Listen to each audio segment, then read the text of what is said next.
May I come in, sir? या.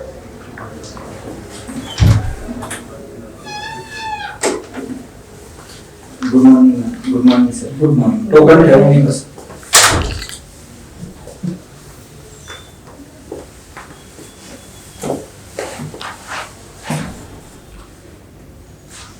किती तुमचा टोकन नंबर?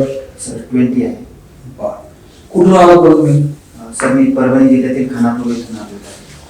ओके, परभणीवरून आला तुम्ही. जगात जर्मनी भारतात परभणी असं का म्हणतो पण? सर ते म्हणजे मेनली तर ते राजकीय स्टेटमेंट मध्ये बोलले जाते व्याख्यानात वगैरे, पण म्हणजे त्यांचा असा उद्देश असतो की ज्या प्रकारे जर्मनीमध्ये डेव्हलप होण्यासाठी पोटेन्शियल होतं त्याचप्रमाणे परभणीमध्ये सुद्धा आहे, पण इथला अजून विकास वगैरे झालेला का बरं मग ते झालं नाही विकास? काय कारण आहे त्याचं? सर तिथं जे विकास होण्यासाठी जे काही गोष्टी लागतात, पायाभूत सुविधा असतील, उद्योगधंदे असेल, स्किलफुल एज्युकेशन असेल, शेतीसाठी लागणारी जलसिंचन सुविधा असतील किंवा इतर काही गोष्टींची कमतरता आहे, त्यामुळे तिथला विकास होऊ शकलेला नाही. खानापूर तुमचं गाव जे आहे त्याच्या 5 समस्या सांगा बरं. सर माझं गाव नदी किनारी असल्यामुळे नदीला पावसाळ्यात जो काही पाणी वगैरे येते ते गावामध्ये शिरते आणि त्याने शेतीला नुकसान होते. त्यानंतर सर गावामध्ये गाव छोटा असल्यामुळे गावामध्ये ग्रामपंचायत नाही, तर ते जे काही पायाभूत सुविधा असतील, रस्ते, नाली, पाणी सुविधा, पाण्याच्या त्याची कमतरता आहे. तिसरं सर गाव छोटा असल्यामुळे शिक्षण ज्या शाळा आहेत ती शाळा नाही आहे गावामध्ये मेनली, म्हणजे 2री पर्यंतच आहे. गावामध्ये सर जे तरुण आहेत त्यांच्यामध्ये व्यसनाधीनतेचं प्रमाण जास्त आहे. आणि दुसरं म्हणजे जे काही महिला एज्युकेशन आहे त्याची थोडी कमतरता आहे. महिला एज्युकेशन? हा, महिला म्हणजे नेमकं म्हणजे महिलांसाठी शाळा नसल्या, म्हणजे ऑलरेडी शाळा नाहीये तर शिक्षण कमी. 2री पर्यंत? हो सर. तुम्ही कुठे शिकलात मग? सर मी गावात 2री पर्यंत होतो, त्यानंतर शेजारच्या गावी 2 वर्ग शिकलो 4थी पर्यंत, आणि 5वी पासून मग परभणी शहराच्या ठिकाणी शिकलो. परभणीमध्ये कशा प्रकारे गुन्हे घडतात बरं? सर परभणीमध्ये गुन्हे वेगवेगळे घडतात. मेनली तिथले गुन्हे जे असतात ते वाळू माफिया असेल, त्यानंतर जे हे असतील दारू भट्टी वगैरे तसले ते गुन्हे आहेत. त्यानंतर जे महिलांविरुद्ध जे अपराध आहेत ते पण घडतात सर. तुम्हाला व्यसन आहे का कुठलं? नाही सर. तुम्हाला गावातली मुलं व्यसनाधीन आहे, पण तुम्ही व्यसनाच्या आधी काही केला नाही सर. बरोबर? हो सर. का बरं?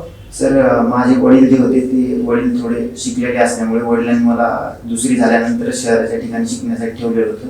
आणि गावातले जे मला वाटते तरुण आहेत ते जे शिकलेले नाहीत, जे म्हणजे इतर कामं शेतीचे असतील किंवा इतर कामं करतात ते तरुण थोडे व्यसनाधीन. शिकलेले मुलं व्यसनाधीन नसतात का? नाही, असं काही नाहीये मॅम. शिकलेले सुद्धा असू शकतात, पण जे शिकलेले असतात त्यांच्यामध्ये त्याचे दुष्परिणाम आहेत त्याच्याबद्दल अवेअरनेस असते, त्यामुळे त्यांचं प्रमाण काही प्रमाणात कमी असते. मॉरल पोलिसिंग काय असतं बरं? सर जेव्हा समाजातील काही लोक स्वतःचे नैतिक विचार असतील किंवा स्वतःचे जे वैयक्तिक विचार असतील ते इतरांवर लादून त्यांच्या मूलभूत हक्काचे उल्लंघन करतात, तर त्याला नैतिक उदाहरण देऊ शकतो मॉरल पोलिसिंगचं? म्हणजे व्हॅलेंटाईन डे वगैरे असतील किंवा त्यावेळेस पार्क मध्ये जाऊन डिस्टर्ब करणं असेल किंवा मग पोलीस हॉटेलमध्ये जे रेड वगैरे. याच्यासाठी कायद्याचं संरक्षण आहे का बरं? असं बऱ्याचदा होतं की असे प्रकार घडतात, मग तिथं व्हॅलेंटाईन डे ला गेलं किंवा गार्डन मध्ये मुलगा मुलगी बसले त्यांचं लग्न लावून टाकलं, तिथं असले प्रकार झालेले आहेत बघा, दिवस पण येतात. त्यांना काही कायद्याचं संरक्षण आहे का? सर पर्टिक्युलरली मॉरल पोलिसिंग कायदा तर नाही, पण जे BNS वगैरे आहेत त्यांच्यामध्ये तरतुदी आहेत. मला एक्झॅक्ट सर कलम सेक्शन माहिती नाही त्याचं एक्झॅक्टली, पण त्याच्याशी रिलेटेड तरतुदी आहे. माओवाद आणि नक्षलवाद एकच आहे का वेगवेगळं? सर माओवादाचं जे भारतीय स्वरूप आहे ते नक्षलवाद आहे सर. FIR म्हणजे नेमकं काय बरं? सर FIR चा फर्स्ट इन्फॉर्मेशन रिपोर्ट असते, ज्यामध्ये तक्रार म्हणजे गुन्हा घडल्यानंतर पोलीस स्टेशन मध्ये जाऊन जी पहिल्यांदा नोंद केली जाते ती FIR असते. FIR जी आहे ती ऑनलाईन रजिस्टर करता येते का? हो मॅम, आता त्यासाठी BNS मध्ये तरतुदी केलेली आहे. कोणत्या?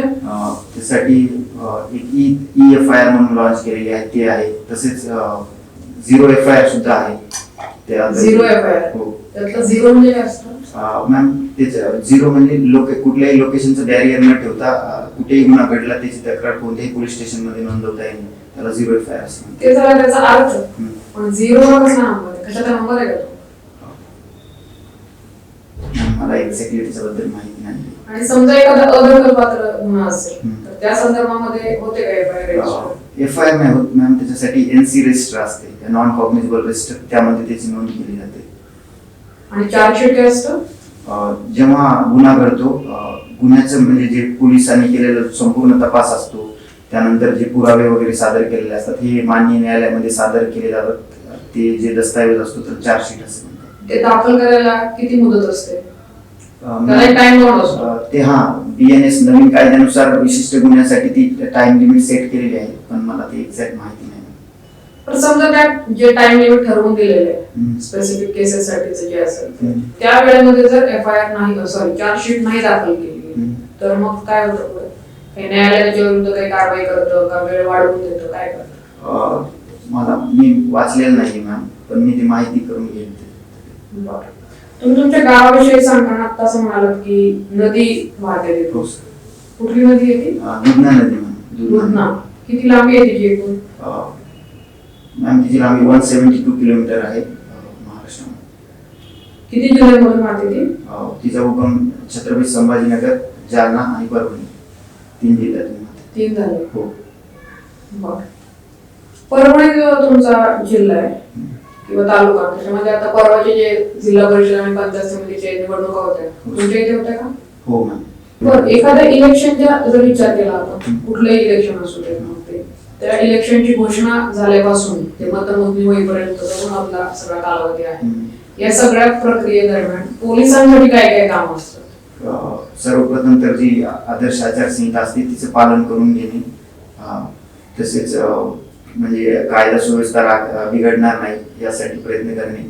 बऱ्याचदा आपण पाहतो, समजा आपण रस्त्याने जर जात असू तर बऱ्याचशा गावांच्या हद्दीच्या इथे बॅरिकेडिंग केलेलं असतं, पोलीस अडवून काही चेकिंग करतात, ते काय असतं? इलेक्शनच्या काळात बघतो आपण. असते. काय असतं ते?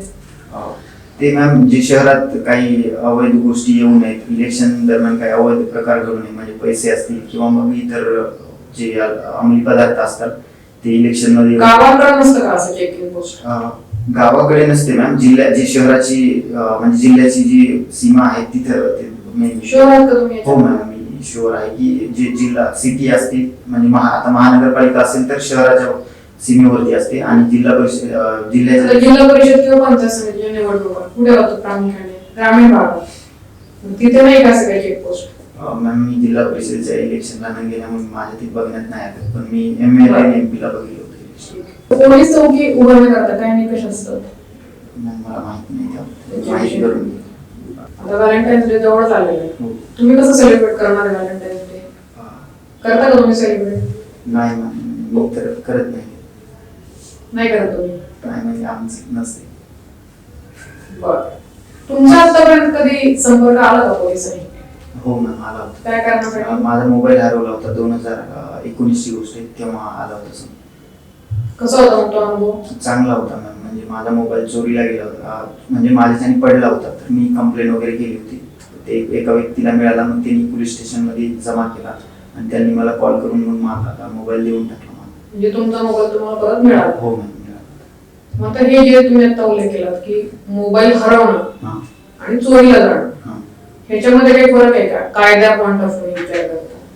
हो मॅम, हरवल्या म्हणजे मला एक्झॅक्टली ते कलम सेक्शन सांगता येणार नाही, पण हरवला म्हणजे ते तुमचं नेग्लिजन्स असू शकते, किंवा मग ती वस्तू तुमची वस्तू पडल्यामुळे ते तुमचं नेग्लिजन्स होऊ शकते. पण चोरीला गेला हे गुन्हा होऊ शकतो. म्हणजे चोरीचं मला सेक्शन माहिती, चोरी 303 हे चोरीचं सेक्शन आहे.